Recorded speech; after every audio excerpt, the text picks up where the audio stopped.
자, 오늘은 복음에 합당하게 한번 따라해 볼까요? 복음에 합당하게. 라는 제목으로 하나님의 말씀을 함께 나누도록 하겠습니다. 우리가 지난주까지 우리 다 함께 우리 여호수아서를 묵상했죠. 여호수아서를 우리가 묵상하면서 특별히 우리가 뭐에 좀 집중해 봤냐 그러면 우리의 영원한 소망. 우리가 도대체 우리는 무슨 소망을 가지고 신앙생활 하는가? 하나님이 우리에게 주신 궁극적인 소망은 무엇인가? 그걸 제가 한마디로 뭐라고 정리했죠? 기업이라고 말씀드렸습니다. 그 기업 이야기는 창세기부터 요한계시록까지 계속해서 나오는 이야기다. 성경의 핵심 주제 중에 하나다. 제가 그 말씀을 드렸죠. 그 영원한 기업에 대한 그 소망이 우리 가운데 불타오르면 오를수록 여러분의 신앙은 열정을 더해 갈 겁니다. 자, 이번 주부터는 빌립보서를 우리가 지금 한 주일째 묵상하고 있는데, 빌립보서를 통해서 우리가 좀 깊이 묵상해 봐야 될 주제는 소명입니다.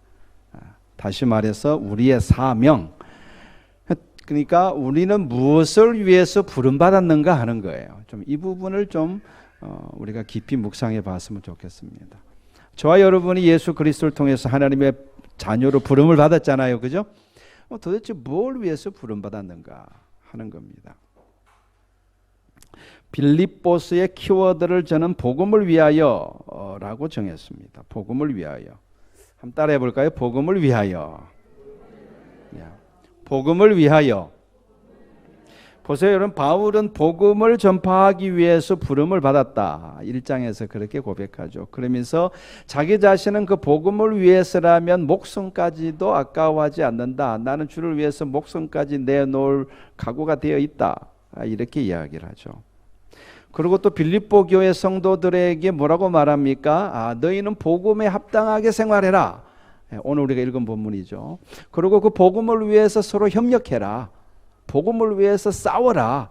이렇게 권면합니다. 그리고 또 그 뒤에는 뭐라 그럽니까? 복음을 위해서 예수 그리스도의 마음을 품어라. 우리가 그 예수 그리스도의 마음을 품어야 될 이유가 어디 있습니까? 복음을 위해서 품어라. 그리고 뒤에 가면은 가짜 복음을 물리쳐라. 진짜 복음이 아니라 가짜 복음을 전하는 이 개 같은 사람들을 조심해라. 이게 심하게 말해요. 이 사람들은 개다. 가짜 복음을 전하는 사람들이 그때도 있었고 지금도 있다. 그러니까 그 전체 내용을 아우르면은 저는 그래서 핵심적인 키워드를 빌립보서의 주제어를 복음을 위하여라고 저는 보는 겁니다. 여러분, 바울의 삶은 복음으로 점철된 삶이라고 할 수 있겠죠. 그는 복음을 위해서 주님으로부터 부르심을 받았고 또 평생 이방인에게 복음을 전하는 삶을 살다가 순교했죠. 그러니까 그에게 복음을 빼놓고는 할 이야기가 없어요. 그는 복음을 위해서 산 사람이다. 이렇게 말할 수가 있겠습니다.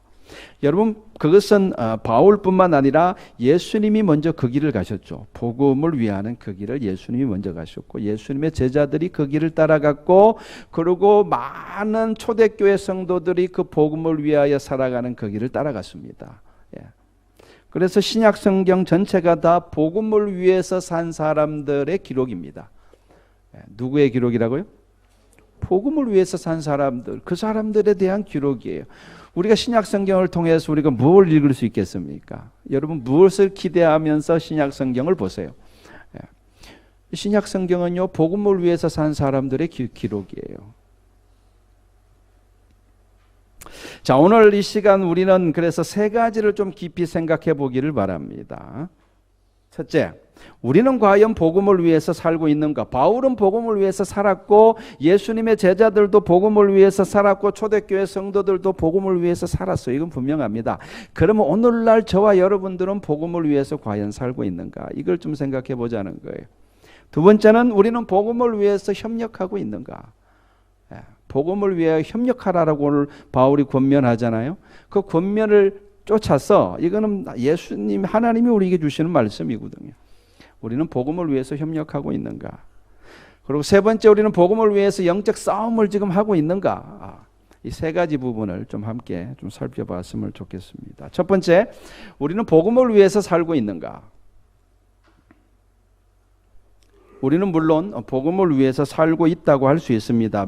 여러분, 매주일 우리가 교회에 나와서 예배 드리는 것, 그리고 날마다 매일 성경 가지고 큐티하는 것, 그리고 여러분들 또 이렇게 기도하는 것, 그 다음에 직장과 또 사회 속에 나가서 어떻게든 하나님 말씀대로 살아가려고 노력하는 것, 그 모든 것이 다 넓은 의미에서 보면은요, 복음을 위해 산다라고 말할 수 있어요. 예. 그건 부인할 수 없는 사실입니다. 그런데 우리 좀 좁혀서 집중해 볼까요? 정말 우리는 복음을 위해서 살고 있습니까? 그러니까 이 질문은 이런 질문이에요. 복음이 내 인생의 중심을 차지하고 있습니까? 그 다음에 복음을 위해서 바울처럼 자기의 목숨을 내놓지는 않는다 할지라도 나는 복음을 위해서 내 시간을 헌신하고 내 물질을 헌신하고 내 에너지를 헌신하고 있습니까? 그리고 나는 복음의 가치를 충분히 이해하고 있으며 오직 복음만이 인간을 살릴 수 있다는 것을 확신하고 있습니까? 이런 질문들에 대해서 아멘이라고 분명하게 대답할 수 있다면은 그 사람은 복음을 위해서 사는 사람이라고 말할 수 있을 거예요. 근데 거기에 대해서 글쎄요 이러면은 분명하게 우리가 아멘 못 하겠죠. 우리는 과연 복음을 위해서 살고 있는가? 저는 오늘 이 시간은 여러분 각 개인의 삶에 대해서는 제가 묻고 싶지 않아요. 제가 오늘 이 시간 말씀드리고 싶은 것은, 집중하고 싶은 것은 교회입니다. 우리 말씀 사랑 교회는 복음을 위해서 진짜 존재하는가? 이걸 좀 묻고 싶어요. 저와 여러분이 공동체를 이룬 이 말씀 사랑 교회는 복음을 위해서 존재하는가? 이걸 좀 생각해 보자는 거예요. 여러분 각자의 삶은 여러분 각자 생각해 보시고, 우리 말씀 사랑 교회, 우리 교회는 복음에 집중하고 있는가? 복음을 위해서 우리는 협력하고 있는가? 복음 전파에 대한 비전이 우리는 갖고 있는가? 이걸 좀 생각해 보기를 원합니다. 여러분, 우리 말씀 사랑 교회가 복음을 위해서 존재한다고 말하기 위해서는요, 다음 몇 가지 사항에 적어도 합의가 되어야 돼요. 저와 여러분들 사이에 합의가 이루어져야 됩니다. 자, 첫 번째는 뭐냐 그러면은 교회의 비전과 목적이 복음 전파에 있어야 합니다. 적어도 우리 말씀 사랑 교회가, 우리 교회는요 복음을 위해서 존재해요 라고 우리가 확실하게 말할 수 있기 위해서는 우리 말씀 사랑 교회의 비전과 목적이 복음에 있어야 돼요. 복음 전파에 있어야 됩니다. 그러니까 우리 말씀 사랑 교회의 존재 목적이 복음을 전파하는 데 있음을 저와 여러분 모두가 합의를 해야 돼요. 여기서부터 시작해야 됩니다. 여러분, 잘하고 못하고는 그 다음 문제겠죠, 그죠? 뭐 잘할 수도 있고 못할 수도 있습니다.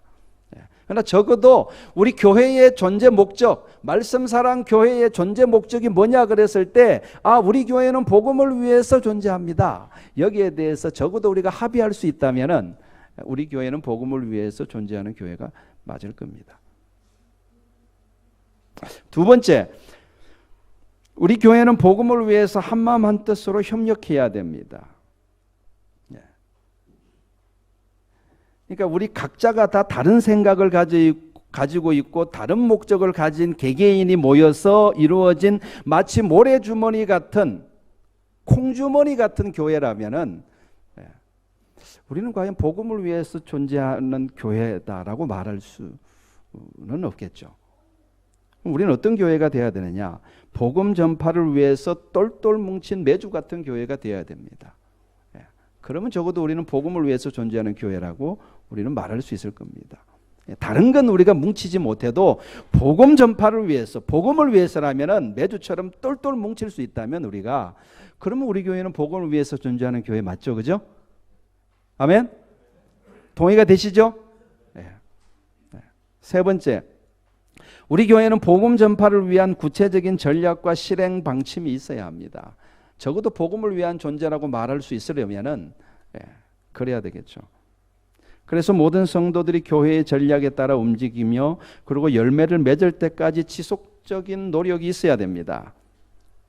여러분 아마도 복음의 열매, 복음 전파의 열매는요, 제가 추측건데 교회의 체질이 바뀌어야지 아마 그때부터 열매가 나타날 거예요. 우리 교회의 체질이 복음 전파, 복음 체질이 돼야 돼요. 예. 그러면 그때부터 열매가 나타날 겁니다. 체질 개선이 우선이에요. 자, 네 번째, 우리 교회가 복음을 전파해서 영혼 구원하는 일에 기쁨과 만족을 누리며 즐거워할 수 있어야 됩니다. 여러분요, 사람은 다 똑같습니다. 기뻐하고 즐거워하는 것은, 만족하는 것은 언제 우리가 기뻐하고 만족하느냐 그러면요, 내가 하고 싶은 일을 할 때 그때 기쁨이 있고 만족이 있어요. 내가 하기 싫은 일을 억지로 하는 데는 결코 만족이 있을 수가 없습니다.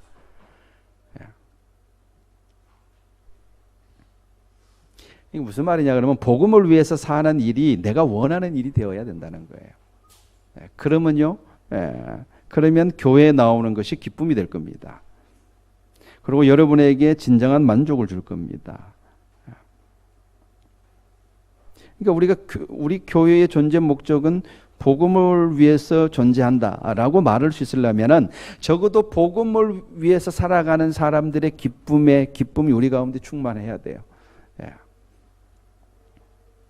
제가 지금 말씀드린 네 가지가 여러분 동의가 되십니까? 우리 교회가 그렇게 되기를 여러분 소망하십니까? 그렇다면 적어도 우리 교회는 복음을 위해서 존재한다고 말할 수 있겠습니다. 자, 첫 번째 제가 여러분과 좀 이렇게 좀 생각해 보고자 했던 것은 과연 우리 말씀 사랑 교회는 복음을 위해서 존재하는가? 이걸 좀 생각해 보고 싶었고요. 자, 두 번째 좀 생각해 보고 싶은 것은 우리는 과연 복음을 위해서 협력하고 있는가 하는 거예요. 우리는 과연 복음을 위해서 협력하고 있는가? 여러분, 협력의 중요성에 대해서는 이 시간 여러분에게 더 이상 말씀드리지 않겠습니다. 그건 익히 여러분들이 다 알고 있는 거예요. 우리가 하나 되어야 된다는 거 모르는 사람 없고 협력해야 된다는 거 모르는 사람 없습니다. 근데 제가 오늘 이 시간 강조하고 싶은 것은 무엇을 위하여 협력할 건가 하는 거예요. 우리는 도대체 뭘 위해서 협력할 것인가? 오늘 본문에서는 성경 우리에게 뭐라고 말합니까? 뭘 위해서 협력하라 그럽니까? 복음의 신앙을 위해서 협력해라. 어제 우리 김우현 성도님하고 또 이수연 권사님이 슈퍼 비타민 클럽이라는 사업체를 오픈해서 제가 개업 예배를 우리 목장 식구들하고 개업 예배를 드리고 왔습니다. 두 분은 앞으로 그 사업의 성공을 위해서 열심히 두 분이 협력하겠죠, 그죠? 그 뭐 불을 붙듯 뻔한 거 당연한 거 아닙니까? 근데 만약에 여러분들 두 분이 사업은 내팽개쳐놓고 맨날 놀러 다니는 데만 협력한다면은 여러분 그거 상상할 수 있겠어요? 여러분 그 협력이 의미가 있습니까? 협력도 중요하지만 무엇을 위해서 협력하는가 하는 게 훨씬 더 중요하다. 제가 그 말씀을 드리고 싶은 거예요. 여러분 우리가 교회 안에서 우리가 협력하는 협력이 의미가 있으려면요, 의미를 가지려면은 복음을 위하여 하는 협력이어야 한다는 것입니다. 오늘 본문 27절에 보면 우리가 한마음 한뜻으로 복음의 신앙을 위하여 협력하는 것이 복음에 합당한 생활이다. 그렇게 우리에게 말씀하죠. 뭐가 복음에 합당한 생활이냐? 복음을 위해서 협력하는 거. 그래서 여러분 저는 내년 2020년도 교회표를 복음을 위하여라고 정했습니다. 복음을 위하여. 한번 따라해 볼까요? 복음을 위하여. 내년에 2020년 교회표입니다. 방향입니다. 우리가 복음을 위하는 교회가 되기 위해서 그래서 여러분들에게 제가 세 가지 협력해 주실 것을 미리 당부드립니다. 우리가 정말 복음을 위하는 교회가 되기 위해서는 우리가 협력을 해야 되는데 뭘 협력해야 되느냐? 첫 번째, 기도의 협력이 있어야 돼요. 기도의 협력. 여러분 보세요. 예수님이 제자들에게 땅끝까지 복음을 전파하라고 명령하셨죠. 이건 모든 교회에게 주시는 예수님의 명령입니다. 근데 그 명령을 하시면서 예수님이 마지막에 뭐라고 말씀하셨냐 그러면 누가복음 24장에 보면은 하늘로부터 능력을 덧입을 때까지 움직이지 말라 그러셨어요. 자, 누가복음 24장 49절 같이 한번 읽어볼까요? 시작. 내가 앞서 약속하신 것을 너희에게 보내리니 너희는 위로부터 능력으로 입혀질 때까지 이 성에 머물라 하시니라. 그러니까 복음을 위해서 살아라 라고 예수님이 제자들에게 명령을 하셨는데, 여러분 실제적으로 우리가 복음을 위해서 살기 위해서는 하늘로부터 능력을 덧입어야 된다라고 주님이 말씀하시는 거예요. 다시 말해서 성령 세례를 받아야 된다는 이야기입니다. 그래야지 복음을 위하는 삶이 지속적인 추진력을 가질 수가 있어요. 여러분 우리 신앙생활은 여러분 단거리 코스가 아니죠, 그죠? 하루 이틀 하다가 말 거 아니지 않습니까? 주님 부르시는 그날까지 우리가 신앙생활을 해야 되는데, 끝까지 우리가 열정을 잃어버리지 아니하고 끝까지 복음을 위해서 우리가 신앙생활을 하기 위해서는요, 반드시 하늘로부터 능력을 덧입어야 됩니다. 이거는 예수님의 명령이에요. 너희가 하늘로부터 능력을 덧입기 전까지는 움직이지 말라 그랬어요. 뭐 전도도 하지 말고 아무것도 하지 마라.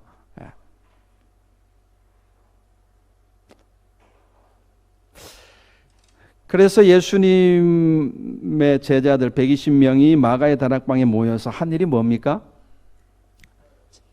그 예수님이 약속하신 능력을 덧입을 때까지 그들이 한 일이 뭐예요?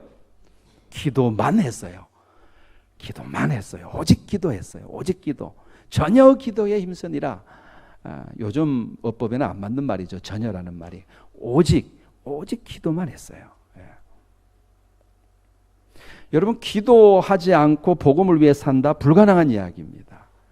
적어도 기도를 통해서 저와 여러분들이 성령 충만을 다 받으셔야 돼요. 그래야지 복음을 위해서 왜 살아야 되는지 그 성령의 도우심으로 우리가 이해가 되어지고 깨달아지고 복음을 위한 삶에 대한 열정이 여러분 마음속에 생길 겁니다. 성령의 역사가 아니고서는요 절대 복음을 위해서 사는 삶에 대한 열정이 안 생겨요. 여러분들 생겼다가도 반짝 생겼다가 사라져버립니다. 그래서 반드시 우리는 성령의 도우심을 받아야 돼요. 성령의 충만함을 받으면 받을수록 저와 여러분 가운데 일어나는 거룩한 열정이 뭐냐 그러면요, 바울이 가졌던 그 열정, 예수님의 12 제자들이 가졌던 그 열정이 생겨요. 내가 복음을 위해 살아야 되겠다. 내가 지금 뭐 농사를 짓는 농부든 내가 어부든 내가 직장인이든 내가 사업가든 내가 교사든 내가 목사든 내가 선교사든 직업과 상관없이 내가 복음을 위해 살아야 되겠다. 이 열정이 생기고 지속되어지는 힘이 어디서 온다고요? 그 하나님이 주셔야 된다니까요. 그래서 우리는 기도해야 되는 겁니다. 그래서 내년부터 수요일 기도회를 제가 좀 강화하겠습니다. 더욱더 기도에 힘쓸까 합니다. 지금 현재 수요 기도회에 우리가 출석하는 인원 교육자들 다 합쳐도 10명 이내입니다. 이것 가지고는 안 돼요. 적어도 30명 이상은 나오셔야 돼요. 그래야 기도에 불이 붙습니다. 그래서 이 일에 좀 협력해 달라는 거예요. 여러분 제가 다른 거 협력해 달라는 게 아니라 기도하는 일에 좀 협력해 달라. 그거 협력하지 않고 우리가 어떻게 복음을 위해서 살 수가 있겠습니까? 여러분 기도하지 아니하고 기도에 협력하지 아니하고 우리가 복음을 위해서 존재한다고 감히 말할 수 있겠습니까? 첫 번째 뭘 협력해 달라고요?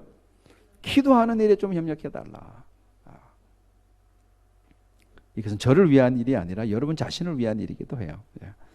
두 번째, 전도하는 일에 좀 협력해 달라. 자, 여기서 여러분들 이 전도와 관련해서 여러분에게 특별히 부탁드리고 싶은 것은 뭐냐 그러면은 여러분 나가서 열심히 전도해달라. 그건 나중에 이야기예요. 그건 여러분들이 정말로 불 받으면 그 저절로 여러분 하게 돼 있어요. 저는 그걸 여러분에게 오늘 이 시간 부탁드리고 싶은 것이 아니라 제가 오늘 전도와 관련해서 여러분에게 협력을 부탁드리고 싶은 것은 뭐냐면은 교회 안에서 모이는 모든 모임의 초점을 복음 전파에 좀 두어달라 하는 겁니다. 이거 여러분에게 제가 좀 협력 부탁드리고 싶어요. 그거 여러분 우리가 좀 협력해야 됩니다. 다시 말해서 새로운 사람들을 초청해서 복음을 나누는 것을 목표로 하고 여러분들 모임을 가져주시길 바랍니다. 이 제 부탁에 좀 협력해 주세요. 여러분 모임의 체질이요 복음 체질로 바뀌면요 활력을 다시 회복할 겁니다. 정말 그래요. 여러분 모임이 교회 안에서 모임이 시들해지거나 모임의 갱년기가 찾아오는 것은 왜 그러냐 그러면요 그것은 복음을 위하지 않기 때문에 그래요. 여러분 복음 외에 다른 그 어떤 목적이나 목표를 가졌더라도 그 여러분의 그 모이는 그 모임의 목적이 적어도 교회 안에서 모이는 그 모임의 목적이 복음을 위한 것이 아니라면요 언젠가는 반드시 시들해질 겁니다. 반드시 열기를 잃어버리고 말 것이고 생명력을 잃어버릴 겁니다. 그렇게 되어 있어요. 왜냐하면 복음만이 생명이기 때문에 복음을 위하는 모임만이 지속적으로 생명력을 가지게 되어 있어요. 그래서 이걸 제가 부탁드리는 거예요. 여러분 우리가 선교회별로 주일 오후에 큐티 나눔 모임을 하잖아요. 여러분 이 모임도 결국은 복음을 위한 모임이 되지 않으면요 결국은 나중에 시들해집니다. 보세요. 그렇게 될 겁니다. 여러분 목장 모임도 마찬가지예요. 복음을 전파해서 새로운 영혼을 정말로 죄 가운데 있는 영혼들을 구원하고자 하는 그 목표, 그것을 공유하고 모여야지 그 목장 모임이 지속적으로 건강하게 갈 수 있어요. 근데 그것이 아니고 단지 교제가 목적이라면요 그 모임은 언젠가는 시들해질 거예요. 그 안에는 생명력이 있을 수가 없어요. 교제도 필요합니다. 그거 하지 말라는 이야기가 아니라 우리가 모임의 초점을 어디에 두느냐 하는 거예요. 모임의 초점, 큐티 나눔 모임의 초점, 목장 모임 나눔의 초점, 성가대 모임의 초점, 찬양단 모임의 초점, 초점을 어디에 두느냐 하는 거예요. 뭘 바라보느냐 하는 거예요. 여기에 대해서 우리가 좀 일치를 좀 갖자. 이것이 제가 여러분들에게 여러분이 좀 협력해 달라고 부탁드리고 싶은 거예요. 적어도 심지어 우리가 주일날 모이는 이 예배도 초점이 어디 있어야 되냐 그러면요 복음 전파에 있어야 돼요. 그래야지 예배가 끝까지 생명력을 가지고 유지될 수 있어요. 예배 여러분 예배가 만약에 여러분들이 습관적으로 하는 그 활동을 위한 예배가 된다면 그 예배는 언젠가 시들해질 거예요.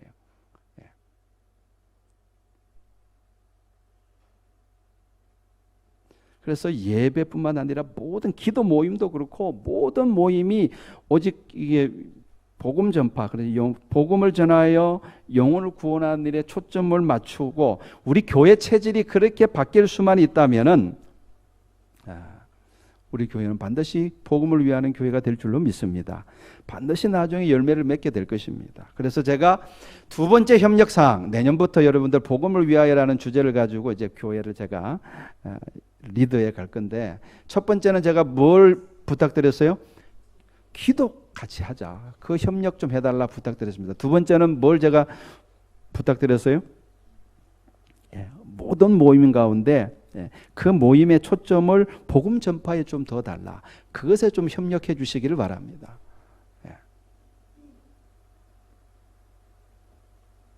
세 번째, 양육하는 일에 좀 협력해 주시기를 바랍니다. 그래서 여러분들 내년 2020년도 복음을 위하여라는 교회 표현을 가지고 나아갈 때 저는 저 세 가지가 좀 교회 안에 좀 자리 잡았으면 좋겠어요. 기도하는 교회, 협력하여 기도하는 교회. 그럼 모든 모임들이 다 복음 전파를 초점에 두고 모이는 모임을 갖는 교회. 전도는 그 나중입니다. 그걸 제가 그다음에 세 번째는 양육하는 교회. 그래서 저의 목표는 뭐냐 그러면요, 이 궁극적인 목표인데 제가 목회하는 한은 여러분 모두가 다 양육자가 되시는 거예요. 그게 제 목표입니다. 여러분 모두 다 양육자가 되시는 거예요. 교회 안에서건 교회 밖에서건 사람들을 만나면 누구든지 양육할 수 있는 양육 전문가가 여러분들이 다 될 수 있기를 저는 소망합니다.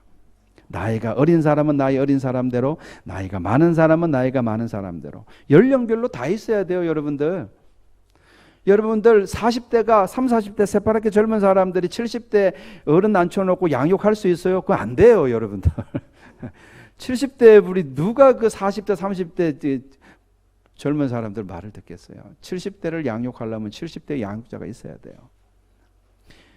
반대로 여러분들 10대를 양육하려고 그러는데 70대 어른이 가가지고 양육하려고 그러면 그 말 되겠어요? 안 돼요. 10대 양육자가 있어야 됩니다. 제 생각은 그래요.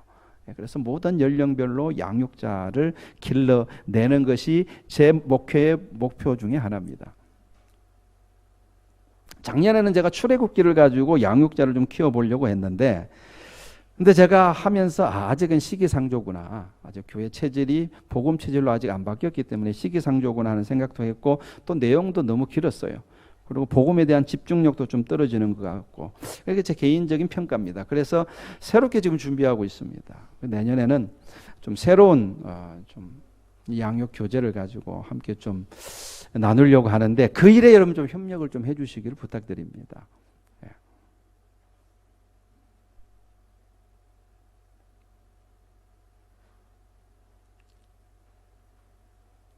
제가 가지고 있는 믿음 중에 하나가 뭐냐 그러면요, 우리 교회 안에 양육자가 세워지는 만큼 하나님께서 우리 교회 사람들을 보내실 것이다. 이게 제 믿음이에요. 사람을 이렇게 양육하고 키워낼 만한 사람이 있는 교회에 하나님이 사람을 보내지 않으시겠어요? 그렇지 않겠어요? 제가 하나님이라도 그렇게 하겠어요. 가면 맨날 이렇게 관심도 두지도 않고 사람을 영혼을 구원해갖고 복음을 전해서 영혼 구원하는데 별로 관심도 없는 교회 하나님이 사람들을 왜 보내시겠습니까? 보내면 다 놓치는데. 그래서 우리가 그런 어떤 이렇게 양육에 대한 관심, 그리고 사람들을 하나님의 그리스도의 제자로 세워가는 일에 관심을 가진 사람들이 많아지면 많아질수록 하나님께서 그에 비례해서 하나님께서 사람들을 보내실 것이다. 이게 제 믿음이에요. 여러분 누가 압니까? 오늘 우리가 외운 말씀, 암송한 말씀, 한 사람이 몇 명을 쫓는다고요? 한 사람이 1000명을 쫓으리니, 그런 여러분들 여호수아 같은 사람들이 우리 가운데 나오지 말라는 법이 어디 있어요? 그죠? 그런 사람이 우리 가운데 충분히 나올 수 있어요.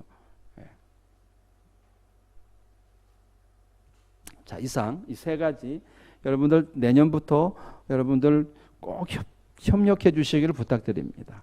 첫째는 기도하는데 좀 협력해 주시고, 적어도 수요일 날 여러분 30명이 제 목표입니다. 1차 목표 30명이 될 때까지. 그리고 여러분들 저 세 가지는 내년뿐만 아니라 적어도 우리가 만족할 만한 열매를 맺을 때까지는 저는 안 바꾸려고 그래요. 일단 저것이 교회 안에 좀 체질화가 돼야 될 것 같아요. 그러고 나서 그 외에 다른 것들을 할 수 있지 않겠나 하는 생각을 저는 해봅니다. 자, 세 번째로 생각하고 싶은 것은 우리는 복음을 위하여 싸우고 있는가 하는 겁니다. 여러분, 복음을 전하는 것은 영적인 전쟁이죠. 그냥 쉽게 전해지는 것이 아닙니다. 이것을 우리가 기억할 필요가 있어요. 여러분, 복음을 전해서 영혼을 구원하는 일은 싸워서 이겨야 하는 일입니다. 여러분, 여리고성은 그냥 무너지지 않죠. 그죠? 싸워서 이겨야 점령할 수 있는 것입니다.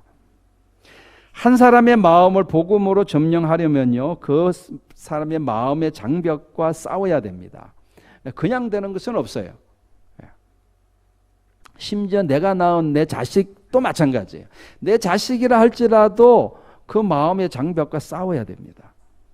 어떻게 싸웁니까? 우리는 어떻게 싸웁니까? 인내함으로 싸우고, 온유함으로 싸우고, 사랑함으로 싸우는 거예요. 그리고 지속적으로 그 마음의 장벽을 두드리는 것이죠.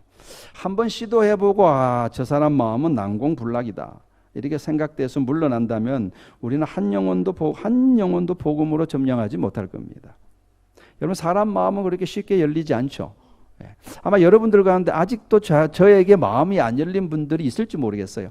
한 사람에게 마음을 연다는 것이 그렇게 쉬운 일이 아니에요. 열린다는 것이. 안 열린다고 해서 포기하면 안 돼요. 지속적으로.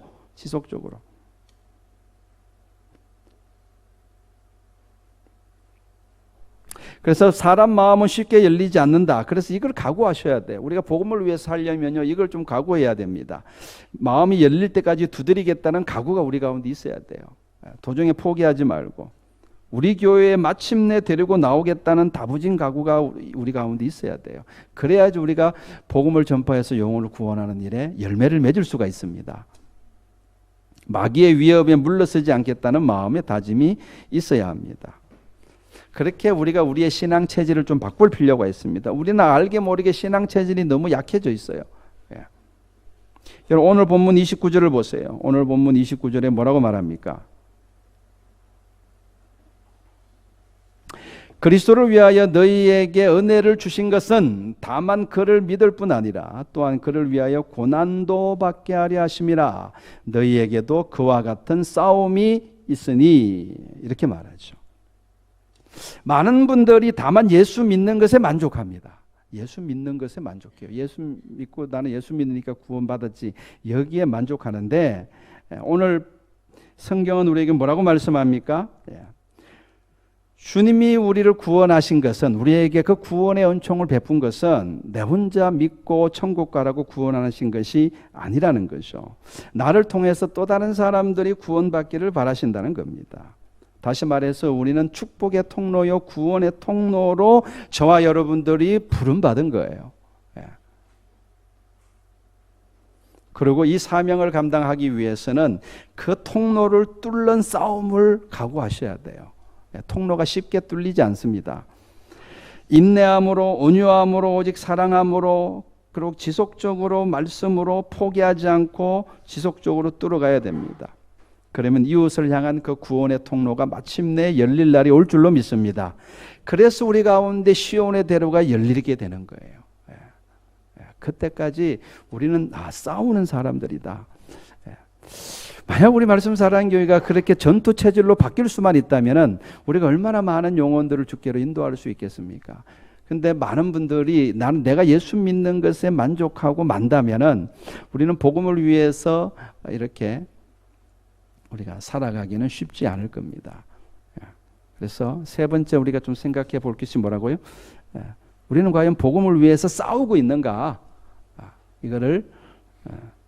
이거 제가 던지는 이렇게 여러분 물음이 아니라 오늘 본문을 통해서 바울이 우리에게 던지는 물음이에요.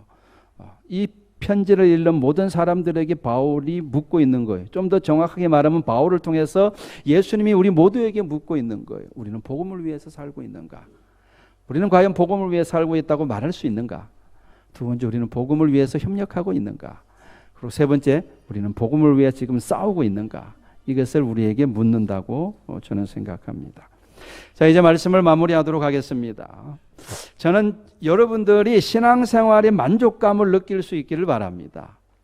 신앙생활하는 것이 기쁘고 즐겁고 만족스럽고 소망이 넘치기를 주의 이름으로 축원합니다. 근데 여러분, 그 만족감, 우리 가운데 진정한 만족감과 진정한 기쁨, 그것은 여러분 오직 복음 외에 다른 것으로는 여러분들 채워지지 않는 거예요. 정말 그렇습니다. 내가 복음을 위해서 살고 있고 복음을 위해서 헌신하고 있고 복음의 열매를 맺어가게 될 때에 그것이 저와 여러분 가운데 진정한 기쁨이 되고 만족이 될 줄로 믿습니다. 여러분 신앙생활 오래 보셔서 아시잖아요.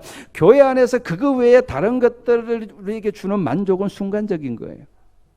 그러나 우리가 복음을 위해서 살 수 있다면, 복음의 열매를 맺을 수만 있다면 그것이 우리에게 진정한 만족감을 준다. 저는 그걸 확신합니다. 그래서 저는 우리 교회가 그런 방향으로 가기를 소망하는 것입니다. 우리가 이 일에 같이 협력해서 기도하면서 나아간다면 하나님의 은혜가 저와 여러분들 가운데 있을 줄로 믿습니다. 우리 다 함께 승리하는 말씀 사랑교회